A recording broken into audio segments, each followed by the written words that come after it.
Hello and welcome to Cambridge Sports Week. As you're well aware, I'm Michael Snedden. This week I have all your old favourites. Got previews, reviews, heroes, villains, everything you could ask for. Is that somebody at the door?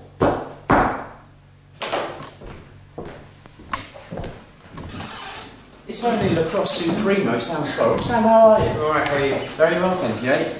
Tell you what, we'll take a seat and you'll see some fantastic editing. The thing is, she knows I'm here. How did Cambridge get on this week?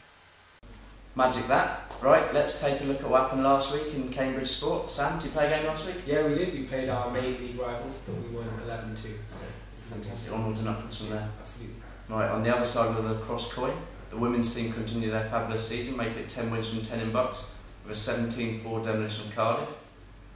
Cambridge men's football took on their local rivals UEA and disposed of them 4-0. Chris Scotch opening the scoring after just 42 seconds, and goals from Paul Hartley and Mark back to make it 3-0 before Chris Scotch completed his brace and completed the scoring to make it 4-0. Elsewhere, Netball first went to second place Birmingham, beating 33-23 to open up a 9-point gap at the top of the table. Other teams do have games in hand, but I've always been a fan of having points on the board. Talking of points on the board, seamless. The women's fencing team have wrapped up their South Premier League season and finished second, so congratulations to them. Right, so that's what happened last week. Let's find out who's been great and who's not my man. Right, it's been a short while since the last news, so it's a double news week this week, so let's get on with it. College Cup. The intense supercomputer at the tab, have you seen it? It takes up 3 rooms.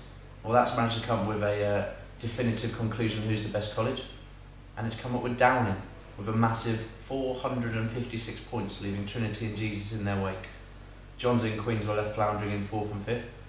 So does that end the college debate? I doubt it, but it's a bit of an answer. Right, Army outgun Blues and Penguins punish error-prone Blues. The Cambridge team succumbed to the 2nd and 3rd straight defeat in what's fast becoming a varsity hangover. They were outpowered by the Army and outrun by the Penguins, losing 27 to the Army and 33-14 to our animal friends. Town down Gown in Royston Rumble. The University lost 5-4 to the Town Boxers, but in all fairness could have been lost a lot worse after being 4-0 down. Elliot Chambers started the comeback with a point win over a Copper. Kiwanaku followed that up by flooring his opponent in the fight of the night for American Deer, won on points. Sadly, the next bout was lost before skipper Chris Webb beat his lanky opponent. We won't speak at length about all the news, but here's a few headlines for you. In rowing, Cats smash competition at Newnham short course. In rugby, Jesus battled to win against Trinity.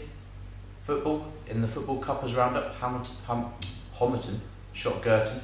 And in the rowing, Downing snatched victory at Robinson Head. Also on there this week, there's a couple of good blogs to read. There's the James Kelly blog about him running the marathon, and the Hardy Kubash blog about the boat race. So get on there, have a read, and have a read at all the sport on the tab.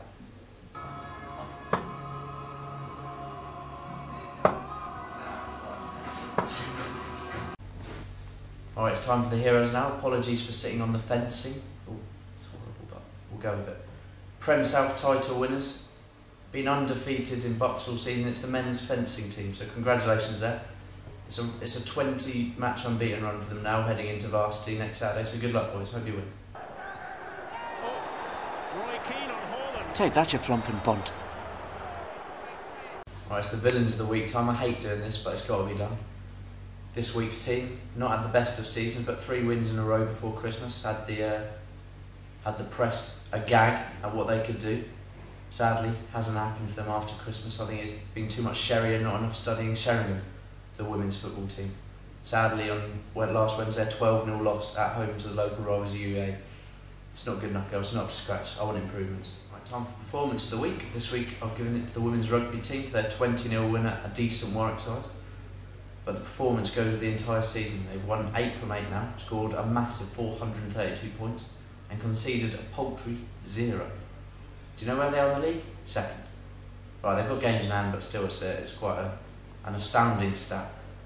So they've got games in hand coming up against Nottingham and Leicester. They've played today, being Saturday, and Wednesday. So they've won them 2 and can go top of the league where they deserve to be.